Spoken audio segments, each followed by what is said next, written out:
మనకి నరేంద్ర మోడీ గారి ముందు ఒక బిగ్ సవాల్ ఉండబోతుందనే చెప్పాలి. ఎందుకంటే మనం ఏషియా కప్లో పాకిస్తాన్ మీద ఆడతాం అని చెప్పేసి మన వాళ్ళు ఒప్పేసుకున్నారు. సో దీంతో ఖచ్చితంగా యూఏ వేదిక జరుగుతుంది కాబట్టి ఖచ్చితంగా ఆడి తీరుతారు.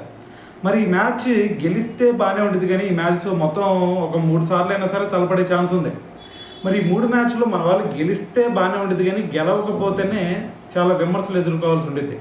ఎందుకంటే మనకి పైన చూస్తే ఐసీసీలో జైషా గారు ఉన్నారు అక్కడ హెడ్గా, మరి ఇక్కడ చూసుకుంటే రాజు శుక్లా గారు ఉన్నారు, మరి ఇక్కడ మరి కంట్రీలో చూసుకుంటే బీజేపీ పరిపాలిస్తూ ఉంది.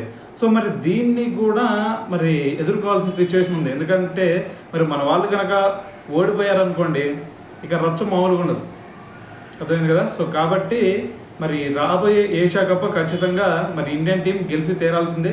గెలవకపోతే మాత్రం ఇది విపక్షాలకి ఖచ్చితంగా ఇది ఒక పాజిటివ్ ఎఫెక్ట్ అయితే, ఎందుకంటే మరి ఈ పాయింట్ మీద ఇంకా గట్టిగా వాదించవచ్చు వాళ్ళు. సో చూద్దాం ఏం జరిగిద్ది అనేది.